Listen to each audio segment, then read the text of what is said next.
Okay na. So, dito na tayo papasok. Paano ba natin gagamitin yung review of literature to come up with your conceptual framework? Paano ka ba gagawa? Ito po usually ma-encounter nyo sa introduction. So, yung introduction natin, yung usual structure niyan, you start with the proposed work. But then din sa proposed work mo na yun, you construct it by answering specific questions. So ito po dapat iklaro nyo sa mga estudyante that when they're writing introductions dun sa proposed work, first they have to be clear on what is the proposed research about. Ano ba talaga yung sinosolve nila? And this will also answer the question of why do you want to do this?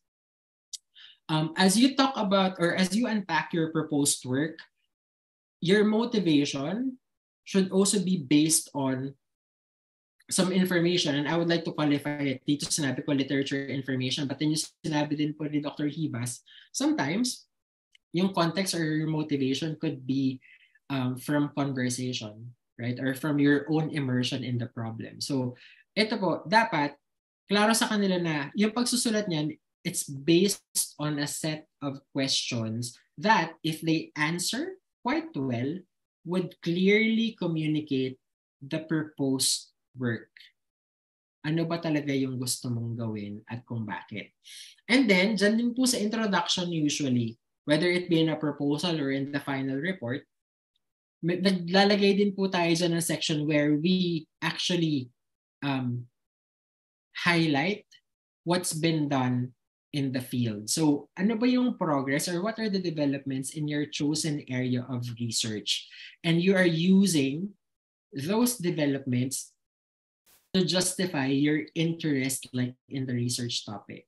Okay? And then, yung sinabi ko kanina, state of the art. Ano ba yung pinakamaganda ng nagawa dyan? And that will really help contextualize yung importance ng gagawin mo. Gagawin ko to kasi yung pinakamagandang sistema out there may kulang pa. At yung kulang na yun yung i-deliver ng research ko.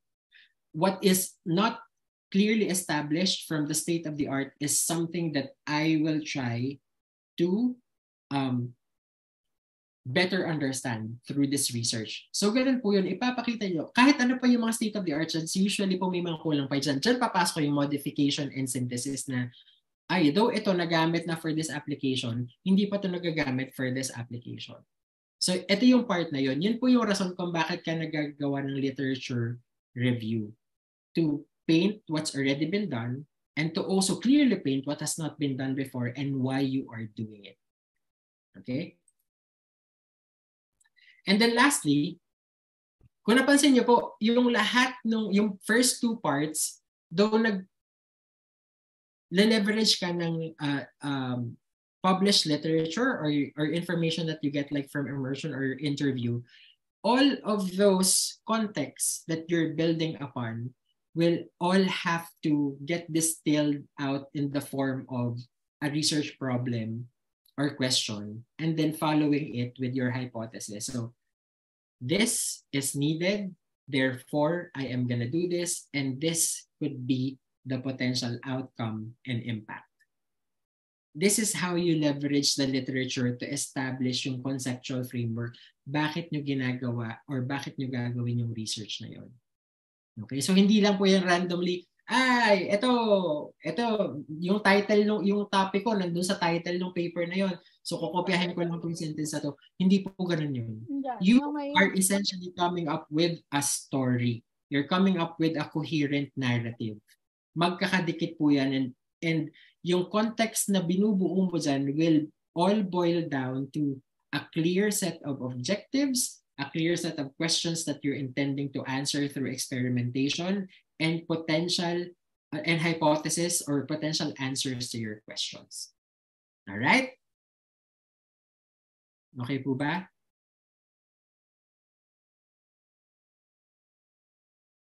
Okay, so ito yung mga examples. For example, a proposed work. The synthesis of cheap and size uniform gold nanoparticles is proposed, ultimately addressing challenges in the development of economic and anti-cancer drugs. So, di ba, napakaklaro nun? And then, you're gonna cite like some examples in the literature, such as several studies indicate that size uniform transition metals are more effective anti-cancer drugs. Follow that up with recent advances in nanoparticle synthesis methodology suggest that cheaper precursors and mild conditions can be employed. And then, of course, you're going to cite like specific examples there. And then towards the end, size uniform gold nanoparticles can be more effective anti-cancer drugs, and the use of cheap organic templates and milder conditions based on the cited literature can significantly reduce the cost of gold nanoparticles. So dyan na po makikita yung hypothesis nyo, magkakadugsong yan. So kung ano man yung gusto mong isolve at maintindihan, you're contextualizing it around what other people have established, but then at the end of it, klaro why you're doing it. You're applying what other people have done to come up with something that is better or more effective. Ayan. So, siguro magpo-pause lang muna ako dito to ask questions. Merong questions, Jeff. Okay.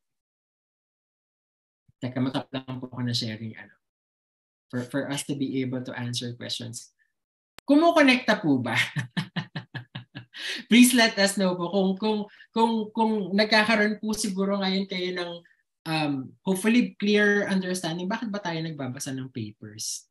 Paano ba natin pinagsasama-sama yung mga konseptong nababasa natin in a way na ma-establish natin why are we doing this and what are we really trying to do. Ayan. And then JP and Dr. Hibas, if you have anything to add.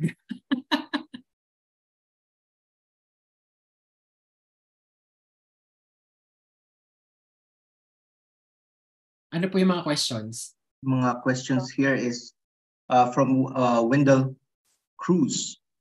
Mali po ba na mababago na yung na-come up nyo na title if nabago ang RRL, yung hypothesis nyo due to naka-come up kayo ng bagong idea? If it's a totally new topic, I guess, then... Actually po, hindi po siya mamamali. What you call that is refinement of your idea. Refinement of your... Essentially po, nare-refine mo. Actually, the quality of your idea is improving. Kasi, mas maayos yung basihan mo kumpara dun sa simula. Okay? So, actually, yung analogy ko po dyan, and I'm glad na tinanong nyo po yan, dapat medyo baliin po natin yan. Siguro yung challenge dyan is, nag-propose ka ng topic sa professor mo, and then gumawa ka ng review of literature, and then nabago, no? Nabago yung context, hindi pala yun yung gusto mo, hindi pala yun yung mga tanong na dapat sagutin. So, you just have to be able to communicate to your teachers that we did our own due diligence work. Pag understand sa literature, this is actually the more relevant question to ask. There is no such thing as a wrong idea or namamali yung idea. Actually, mas magiging maganda yung quality ng idea nyo kapag na-refine nyo siya based on your review of literature. Yeah. And kapag in-insist nung teacher nyo na, hindi ko ano yung pinapost nyo nung una, yun yung gagawin nyo. So, medyo may mali dun sa thought process. Yung kaparehas lang yun nung, ay teka, parang yung resulta ko hindi consistent sa hypothesis ko, so therefore, mali yung result. Ang gusto ko sabihin sa inyo sa mga ganyan. Mali yung... Yeah, nature won't lie. Nature will do what it wants to do. So kung yung resulta nyo ay hindi consistent sa hypothesis nyo, mas malamang mali yung hypothesis nyo. Yeah. At yon yung dapat nyong bantayan. Kasi pag finorce yung topic, pero yung review of literature nyo, sinasabi sa inyo na, ay walang sense na gawin to. Kasi nagawa na nila yung experiment. Dapat actually sabihin nyo sa teacher nyo na yun na magsasayang lang po tayo ng resources, magsasayang po ng oras, wala pong kapupuntahan to. So you should be able to clearly communicate that in light of established knowledge, hindi po actionable itong topic na to. Therefore, we refined it kasi ito po, mas impactful itong topic na to kasi this is the reason A, B, C, and D. So dapat pag in-approach nyo yun, dapat handa kayo. May talking points agad kayo. Ito, this, and that. Kasi if your stakeholder or your committee is logical, they would embrace it. They would even appreciate it. Yeah. And this is a call to appeal for our teachers here na to be flexible din when these things come up. Kasi yun nga, yung pinakita ni Doc Jeff kanina that the research process is cyclical. So at any point during the the research, marami kang mga unforeseen na circumstances na pwedeng magbago dun sa flow ng research. So I hope that our teachers will cater to those unforeseen circumstances. Kasi nung una, meron kang question, yung scientific question mo, after nag-lit research ka, nag-lit review ka, nagbago yung question mo. So magbabago talaga yung hypothesis mo. And if I can share with you po, ito, hindi naman ako bibigyan ng specific, no? This is a recent experience sa trabaho ko. This happened last year.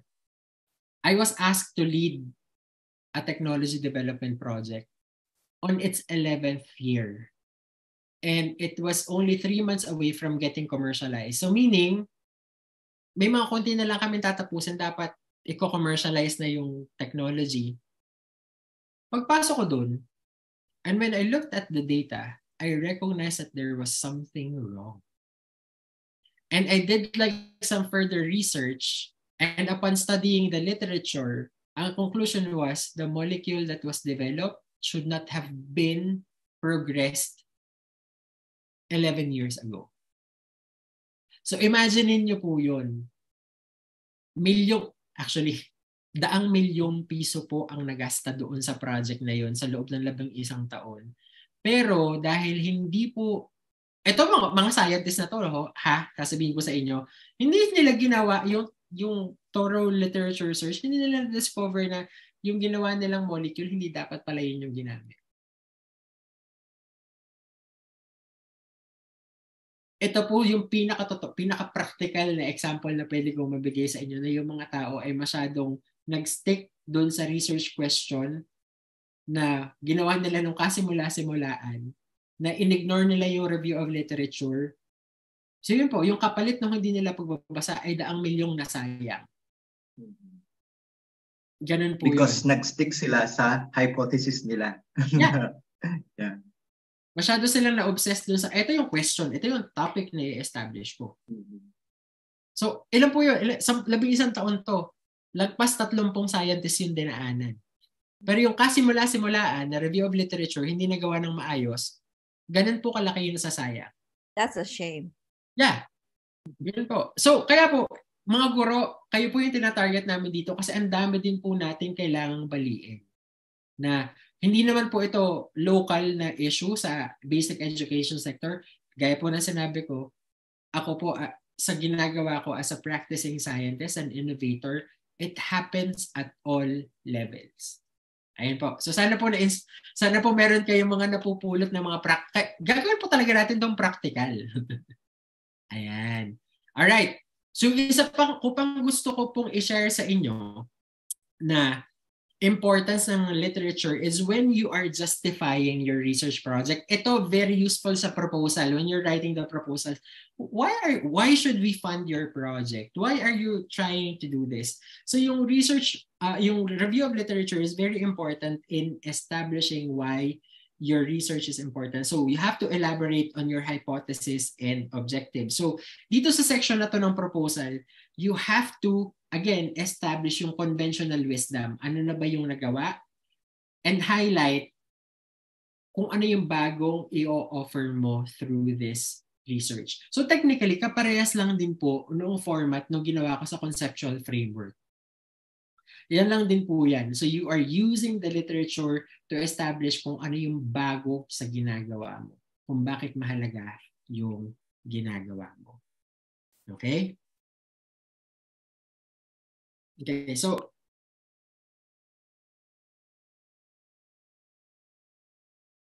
mag-skip lang ako ng isang slide kasi gusto kong pumunta na dun sa example. So an example dun sa gold nanoparticle example natin is, okay, if you're writing up a proposal, you're gonna say this study aims to develop size uniform gold nanoparticles, blah, blah, blah. But then yung review of literature is conventional wisdom in the study of this. Mention studies that suggest that your hypothesis makes sense. So ganun yun. Dapat supportado din siya ng study ng iba and then highlight the challenges. So kapag ganyan po yung format ninyo, ganyan yung approach nyo, andali nyo na sa dulo na nasabihin yung hypothesis nyo. At pag binasa na yan ng readers nyo na, ay, it makes sense. Ay, oo, ay, ginawa na nitong gantong group. So, okay, nakita niya daw sa web. so kapag ganyan po yung approach sa pagsusulat ng inyong justification of the study, kapag coherent yung flow, magme-make sense yung hypothesis nyo na, ay, naniniwala ako. Parang pinagtitiwalaan ko yung approach na kasi he did his homework. They did their homework. Inaral nila kung ano yung nagawa na, ano yung hindi pa nagagawa, and why their proposed solution makes sense. Yun po. Again, logic po.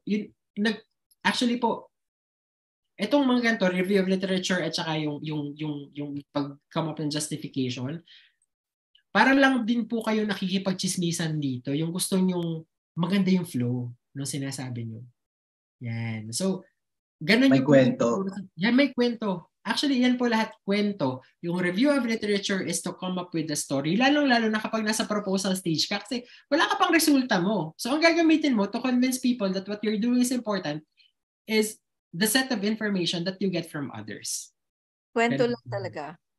Yan. Kwento mo, bakit ganito, ganyan, hanggang state of the art. Ano ngayon ang gusto mong gawin? Yes. And in the process, you're going to be challenging the state of the art.